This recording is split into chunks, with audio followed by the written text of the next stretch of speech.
Hello, everyone, and welcome back to Buckeye Mike and Shady Sports Network.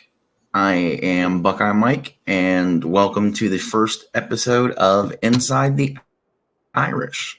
Joining me, at least for this week, is huge Notre Dame Fighting Irish fan, WillND. How you doing? What's up, guys? Thanks for having me on, Mike. Appreciate it. No problem. So what does the situation look like with the program at the moment? I mean, everything is going up. We just got a huge recruitment at KBA. Fans are really excited to see Sam Hartman right now. Optimism is pretty high with the Irish faithful. As it is most seasons, sometimes we get crushed back to reality pretty fast. But everything's going up. What do you think are the current expectations heading into the season with head coach? Well, we're really hoping that we can have sort of what happened with Georgia and Kirby. Kirby's first year at Georgia wasn't great. The second year, they became this close to winning a national championship before Tua stole it from them. So obviously, I mean, that would be great to make it to the national championship game. But Irish fans just want a big improvement. Like 11-1, 10-2 is bare minimum this season for the Irish.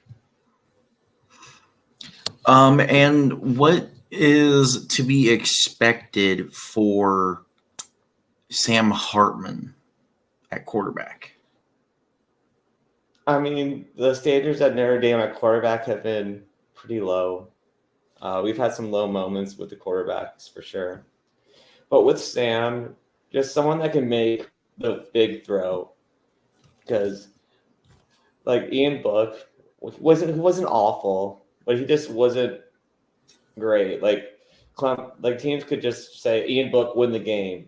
Couldn't win the game. So Sam just has to make those extra good throws at the right moments to put the Irish over the top from where they've been. Did we see anything in the spring game that could give the illusion that one way or the other on the way Notre Dame is headed? Well, one thing is that Notre Dame could think that people could think Notre Dame's more of a pass-happy offense just because, but everything's still going to be based on the run. The run's going to be used to open up the pass. So, this team's not just going to rely on Sam Hartman. They're still going to be the running game. Should still be a strength as well for the Irish. And where would the strength and weakness lie on the team itself? Well, on the offensive side, the strength of the team should be the running back room. The running back room is very deep. Even if, obviously, if Audrey Estimate gets hurt, it would be bad. But there's just so much depth in the running back room right now. I feel like that's definitely a strength. And on the offense, a weakness might be some of the inexperience on the offensive tackles. Like the guys that are getting are still high-level recruits, but we have a new offensive line coach this year, Joe Rudolph. So there's just a bit of a uncertainty there. Same at the tight end position, a lot of because Michael Mayer was the guy. So Mitchell Evans had a great bowl game because Michael Mayer opted out of the Gator Bowl game. Mitchell Evans had a great game, but we don't know if he can do it the whole season. But yeah, but on defense, people are still worried about the linebackers a bit just because they weren't that great last year. And especially with Maris Luafau, Maris just was not assignment correct a lot of the times, and it made me want to pull my hair out. I'm like, come on, man. You've been at this a while. But he's entering his 5th season, so hopefully he can get it together. And the defensive line wasn't as good as expected last year. And of course, Isaiah Foskey, both Adamiola brothers are leaving, so that puts expectations on Jordan Patojo and Riley Mills, and just can they do that? Because can they be the guys? Patojo had a great bowl game, but still, people are still worried about that. So I don't think there's any weaknesses. It's just can the linebacker and D-line step up?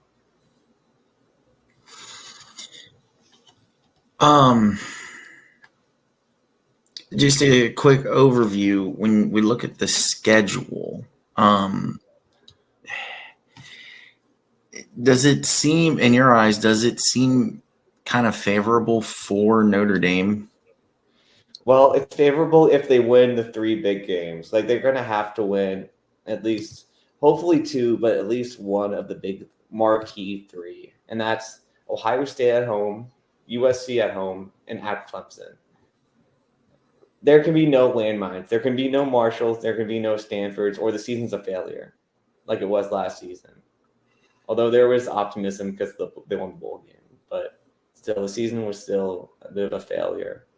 So cannot lose any of the non-marquee 3, and must not get blown out in any of the marquee 3. No embarrassments. But the bare minimum this season, I would say, we got to win that New Year's Six bowl game, because Notre Dame hasn't done that since the 1993 season, and that's all.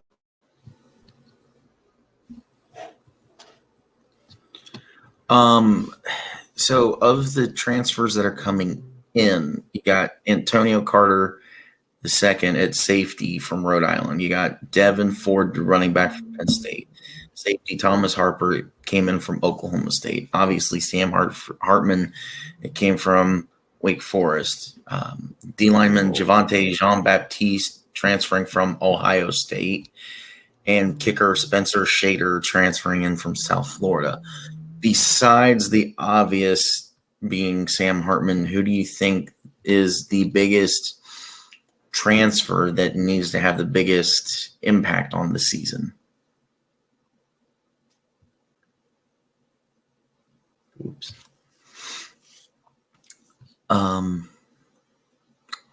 So yeah.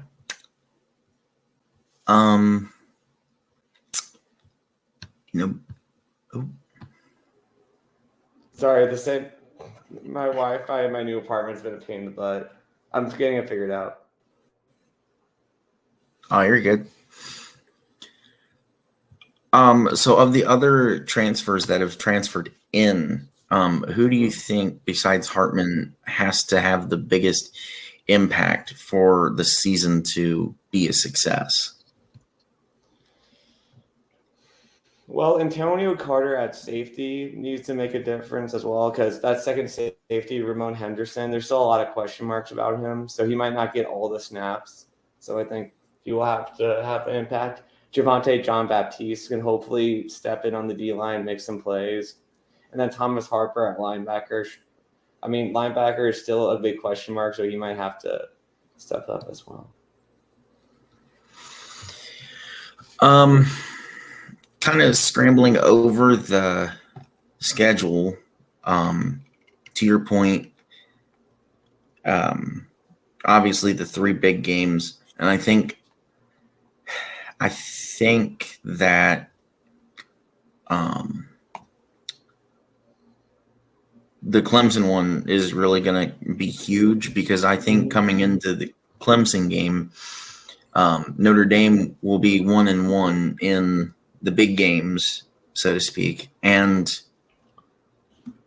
I think Notre Dame could beat Ohio State. And I think that a lot of that is because I think Ohio State will fully have their starting QB by Notre Dame. And so with whoever the starter is going to be for the season, not having as many reps as Sam Hartman will have by then, and everything being an adjustment, I think it's going to catch Ohio State off guard.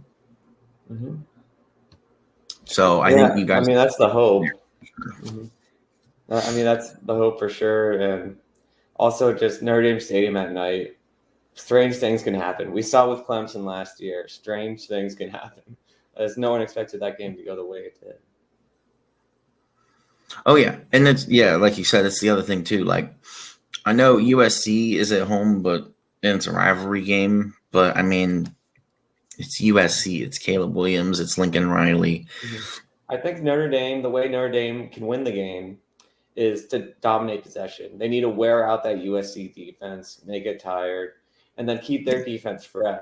So that Caleb Williams doesn't make them look as silly as they did last year. That's the way that they can win. Let's see. So I think realistically, I can see 10-2 at worst. 11-1 would probably be my ceiling.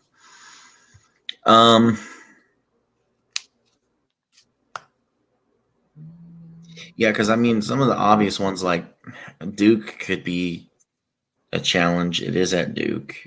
Louisville, I wouldn't. We don't know what Louisville's going to be, but I would assume Louisville's going to be a very interesting team this year. Yeah. Yeah. And then Pittsburgh at home. Wake Forest Pitt at home will be interesting because Pitt's quarterback was originally a Notre Dame player in Phil Jacobik. And things didn't work out for him there. He thought he should have been the starter instead of Ian Book, but Kelly kept playing Ian Book. So he still has a grudge against Notre Dame. Like every once in a while, you see on his Instagram or his Twitter, he'll say something snarky anti-Notre Dame. So it's an interesting thing. He's an interesting guy.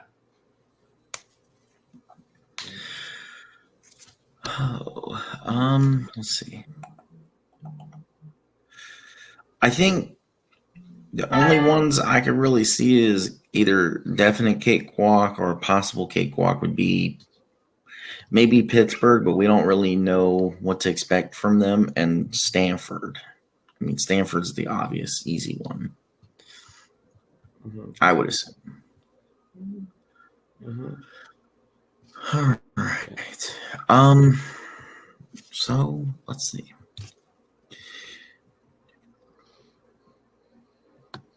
With that,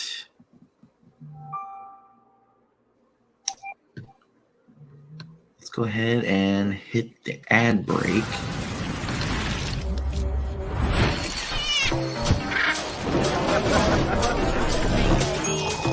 In a world full of fakes, how do you avoid buying fake items that look just like the real thing? Are you getting faked over? Experts say it's all in the details.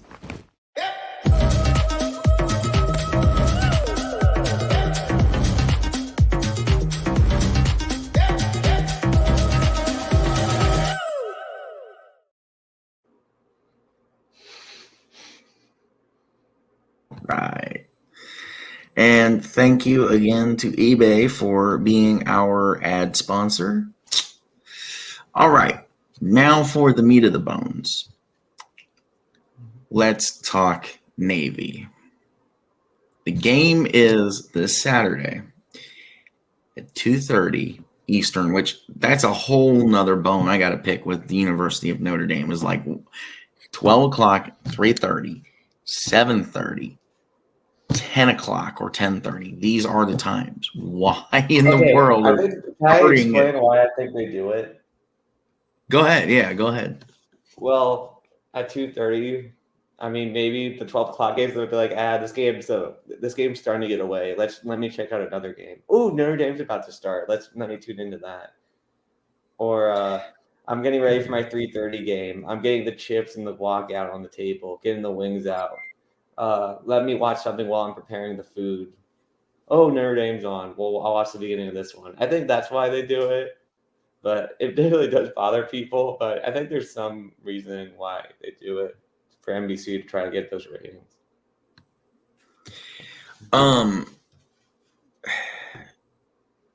I when I look at this game specifically, I think it could be a close one. Usually, for whatever reason, Navy tends to give Notre Dame some trouble. And I don't know, maybe you would know more about that, but I don't know if it's the style of offense that Navy runs. It's the style of offense that Navy runs. It's a pain to prepare for, especially if it's sandwiched in between like a USC game and a Florida State or like another big game. Just like preparing for Navy is just a pain, and having them first off the bat definitely gives Notre Dame fans more confidence that this won't be a oh my gosh, are we actually going to lose to Navy again sort of game.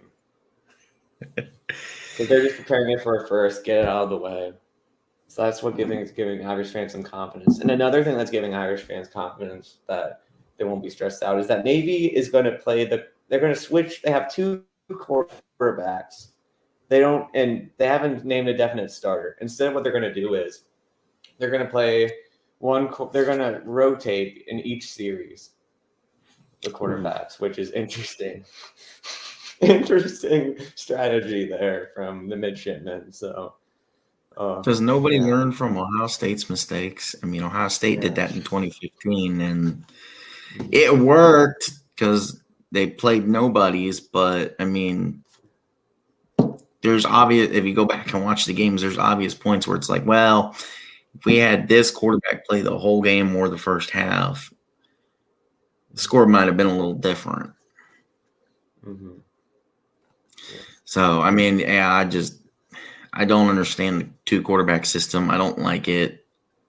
The only time I've ever seen it perfected is Urban Meyer, but it was at Florida with Leak and Tebow. And I'm just like, don't touch it because it doesn't need to be done again. It was cool to see him do it. I think it kind of hurt Tebow in a way. But you have one guy be the starter. That's it. Mm-hmm. Leave it at that. So this is kind of where I'm at. Because oh my gosh, are you trying to give me a hard time, Mike? First game, Navy's always hard. I mean, if it was like what? Last year, the year before, it was 35-32 Notre Dame. Yeah, I think that was last year's score. That sounds about right. So, I mean, and it is game one. It's in Dublin, Ireland, if I remember correctly. Mm-hmm. So, that would give Notre Dame an extra motive to actually win. But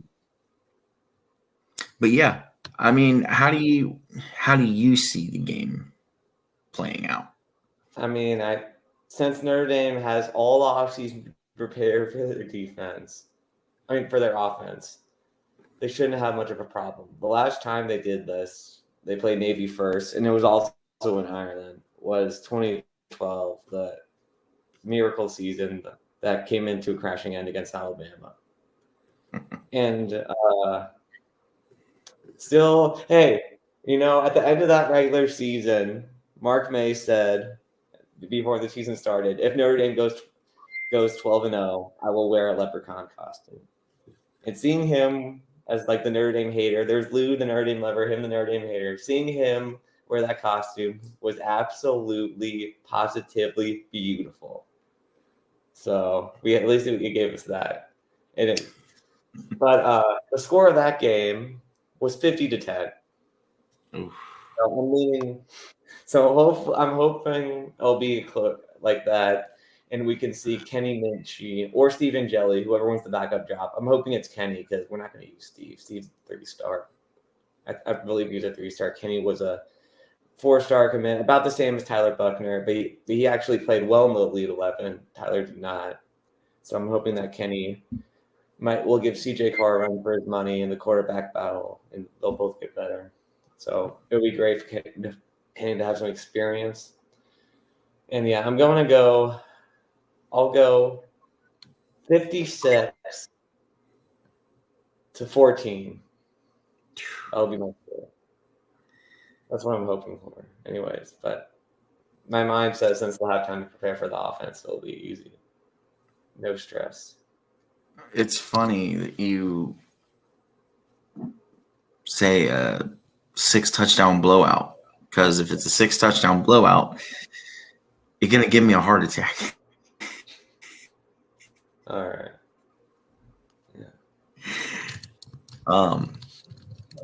Because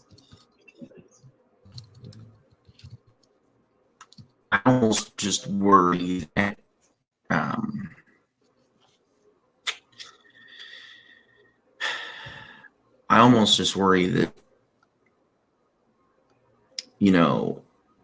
winning by too much could have the opposite effect on the team.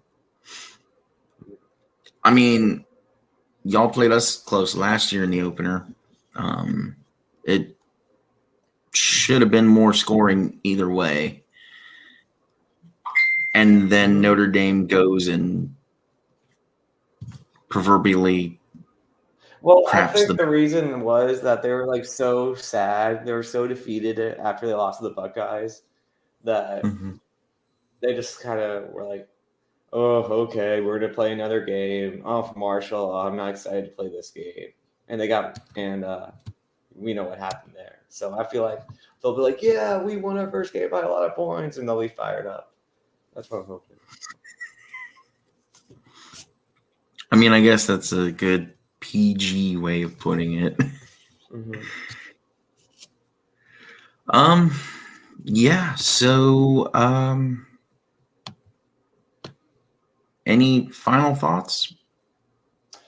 I'm also going to be excited to see the receivers play, because we got to see them play well against South Carolina, because Tyler Buckner can throw the ball more than 15 yards because he can actually see where the receivers are going. Unfortunately, our good pal Drew Pine was small, so he couldn't really see much. So I'm excited to see, because the receiving recruiting has been really good with Chancey Stuckey, because we got Tobias Merriweather, who's like the best, highest rated recruit since Michael Floyd at the position. So I'm excited to see him and the other guys actually be able to go and catch deep passes. Because remember, Lorenzo Styles, Sonny's brother, for those Ohio State fans out there, he transferred to the Buckeyes, but it's because he wasn't going to start at Notre Dame. So he's like, yeah, I'll just play special teams at Ohio State instead. Because, if he wasn't able to start at Notre Dame, he probably couldn't play in the NFL. So,